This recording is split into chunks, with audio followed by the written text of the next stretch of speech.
നമ്മളടക്കം ഇപ്പോൾ കാണുന്ന പ്രേക്ഷകരായാലും ഞാനായാലും സുജുവായാലും നമ്മളെല്ലാവരും കാണുന്നതാണ് ഈ JCB ഹിറ്റാച്ചിയൊക്കെ ഇങ്ങനെ രാവിലെ 7 മണിക്ക് തുടങ്ങി പോയിട്ട് വരാം. പാവം ഡ്രൈവർമാരൊക്കെ കൂലി മേടിച്ചൊന്നും അല്ലല്ലോ, എന്ന് പറഞ്ഞാൽ അവരുടെ ഒരു സേവനമായിട്ടാണ് ഇത് ചെയ്യുന്നത്. ഇവരെല്ലാം ഇത് വിട്ടുകൊടുത്തതാണ്, അതിൻ്റെ ഉടമകളൊക്കെയും പല അസോസിയേഷൻ.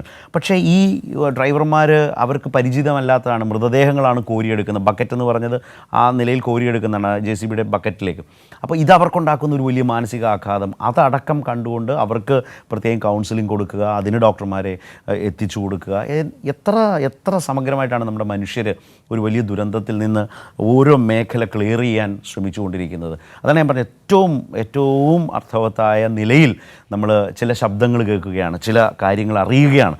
നമ്മളൊന്നും ചിന്തിക്കാത്ത കാര്യങ്ങളാണ് നടന്നു വരുന്നത്. വളരെ ലളിതമെന്ന് തോന്നാം, പക്ഷേ അതിൻ്റെ ഗൗരവം, അതിൻ്റെ ആഴം, അതിൻ്റെ ആവശ്യകത എത്രയോ മികച്ച, എത്രയോ വലുതാണ്.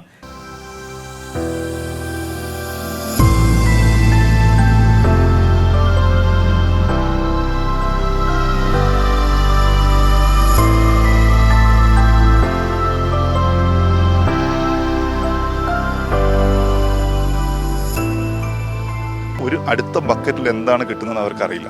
എന്നുവെച്ചാൽ അടുത്തൊരു ബോഡി ആവാം, ബോഡി പാർട്ടാവാം. അപ്പോൾ ഇപ്പം നമുക്ക് തന്നെ ഇപ്പോൾ ഒരു അഴുകിയൊരു ബോഡി കാണുമ്പം നമുക്കത് എങ്ങനെ ഉൾക്കൊള്ളാൻ പറ്റുക, എന്നെക്കൊണ്ട് ബുദ്ധിമുട്ടായിരിക്കും. അപ്പം ആ സ്ഥിതിയാണ് ഇവരുടെ അവസ്ഥ. ആ ബോഡി കാണുമ്പോൾ നമ്മൾ ഒന്ന് പതറിപ്പോയി, എത്ര കട്ടിയുള്ള ആളാണെങ്കിൽ. അപ്പോൾ ഇവരൊക്കെ അങ്ങനത്തെ സാധാ മനുഷ്യന്മാരല്ലേ. അപ്പോൾ ഇതുവരെ കല്ലിനോടും മണ്ണിനോടും ബുദ്ധിമുട്ടി വന്നതാണ്. പക്ഷേ ഇവിടെ എത്തുമ്പോൾ അവരുടെ ഒരു രീതി മാറുകയാണ്, ബോഡിയൊക്കെ എടുക്കേണ്ടി വരുന്നുണ്ട്. ഞാൻ ഹെവി എക്യുപ്മെൻസിൻ്റെ മൂവ്മെൻറ്റാണ് ഞാൻ നോക്കുന്നത് കാര്യമായിട്ട്. അപ്പോൾ ഹെവി എക്യുപ്മെൻറ്റ്സ് മൂവ്മെൻറ്റ് എന്ന് പറയുന്നത് നമുക്ക് ഏതാണ്ട് 75ഓളം മെഷീൻസ് ഇവിടെ വർക്ക് ചെയ്യുന്നുണ്ട്.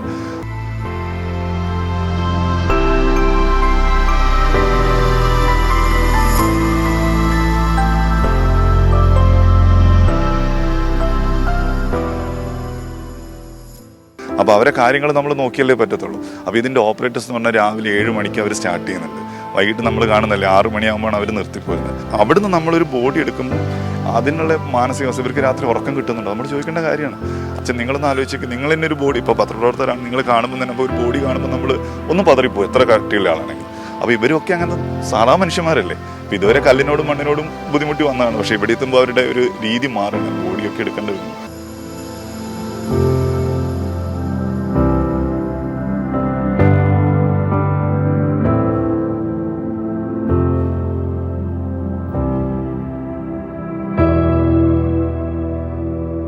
എക്സിക്യൂട്ടീവ് എഞ്ചിനീയർ ചേരുന്നുണ്ട് സ്ഥലത്ത്. നമ്മൾ എക്സിക്യൂട്ടീവ് എഞ്ചിനീയറോട് നമ്മൾ തത്സമയം ചേരുന്നുണ്ട്. സാറിന് ഇന്നത്തെ ഒരു രക്ഷാദൗത്യം ഇന്ന് ഞാൻ ഹെവി എക്യുപ്മെൻസിൻ്റെ മൂവ്മെൻറ്റാണ് ഞാൻ നോക്കുന്നത് കാര്യമായിട്ട്. അപ്പോൾ ഹെവി എക്യുപ്മെൻറ്റ്സ് മൂവ്മെൻറ്റ് എന്ന് പറയുന്നത് നമുക്ക് ഏതാണ്ട് 75ഓളം മെഷീൻസ് ഇവിടെ വർക്ക് ചെയ്യുന്നുണ്ട്. അത് നിങ്ങൾക്ക് കാണാൻ പറ്റും, നമ്മുടെ വലിയ ഹിറ്റാച്ചികളും വോൾവോ ഒക്കെ ആയിട്ട് വർക്ക് ചെയ്യുന്നുണ്ട്.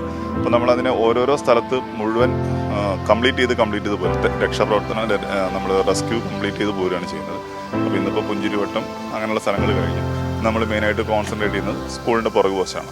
നമുക്കിവിടെ ഒരു 6 സെക്ടറായിട്ട് തിരിച്ചിട്ടുണ്ട്. അതിൽ സ്കൂളിൻ്റെ പുറകുവശത്താണ് നമ്മൾ ഇന്ന് ഈ ചളി അടിഞ്ഞുകൂടിയ സ്ഥലങ്ങളിൽ നമ്മൾ ഡീപ്പ് എക്സ്കവേഷൻ നടത്തിക്കൊണ്ടിരിക്കുകയാണ്. അപ്പോൾ അതിനുള്ള മൂവ്മെൻറ്റ് ആരംഭിച്ചതാണ് ചെയ്തത്. ഓരോ പ്രദേശം ക്ലിയർ, അതായത് നമ്മൾ മലയാള ഭാഷ അരിച്ചു പിറക്കി വരുന്ന രീതിയിൽ. യെസ്, എന്ന് വെച്ചാൽ നമ്മൾ ആദ്യം നിങ്ങൾ കണ്ടതാണല്ലോ, നമ്മൾ മാനുഷിക പ്രയത്നം കൊണ്ടാണ് നമ്മൾ ആദ്യം ചെയ്തത്. അത് കഴിഞ്ഞ് നമ്മൾ എക്യുപ്മെൻറ്റ്സ് വെക്കാൻ തുടങ്ങി. എക്യുപ്മെൻറ്റ്സ് വെക്കുമ്പോൾ നമുക്ക് എത്ര ഡീപ്പിലുണ്ടോ, അല്ലെങ്കിൽ വീടുകളുടെ അടിയിലുള്ള ആൾക്കാരെയും അതുപോലെ മണ്ണിൻ്റെ അടിയിലുള്ള ബോഡിയും ഒക്കെ നമ്മൾ അങ്ങനെയാണ് റിക്കവർ ചെയ്തെടുക്കുന്നത്. അപ്പം അരിച്ചു പെറുക്കുന്ന പറഞ്ഞാൽ ചില സ്ഥലങ്ങളിൽ ഏതാണ്ട് 40 അടി ഉയരം വരെ മണ്ണ് വന്ന് കിടപ്പുണ്ട്.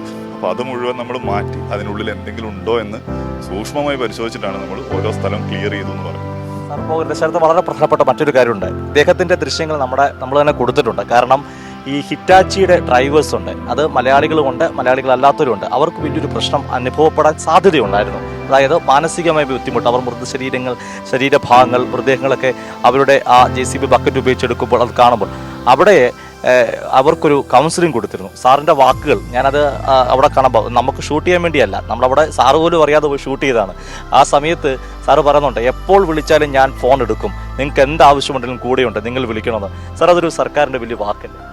അല്ല, ഞാൻ പൊതുമരാമത്ത് വകുപ്പിലെ ഒരു എക്സിക്യൂട്ടീവ് എഞ്ചിനീയറാണ്. അപ്പം പൊതുമരാമത്ത് വകുപ്പിലെ ഒരു എക്സിക്യൂട്ടീവ് എഞ്ചിനീയർ എന്ന് പറഞ്ഞാൽ എനിക്ക് പൊതുമരാമത്ത് വകുപ്പിൽ നമ്മുടെ കരാറുകാരുടെ, അതുപോലെ ഈ ക്രഷർ ഓണേഴ്സ് അസോസിയേഷൻസ്, അല്ലെങ്കിൽ ഹെവി എക്യുപ്മെൻറ്റ്സ് അസോസിയേഷൻ, അവരൊക്കെയാണ് നമുക്ക് ഈ വണ്ടി തന്നിരിക്കുന്നത്.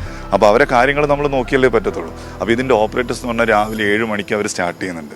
വൈകിട്ട് നമ്മൾ കാണുന്നല്ലേ 6 മണിയാകുമ്പോഴാണ് അവർ നിർത്തിപ്പോരുന്നത്. അല്ല, അവർ ഓരോ കാര്യങ്ങളും ചെയ്യുന്നതെന്ന് പറഞ്ഞാൽ ഇപ്പം ഒരു അടുത്ത ബക്കറ്റിൽ എന്താണ് കിട്ടുന്നതെന്ന് അവർക്കറിയില്ല. എന്നുവെച്ചാൽ അടുത്തൊരു ബോഡി ആവാം, ബോഡി പാർട്ടാവാം.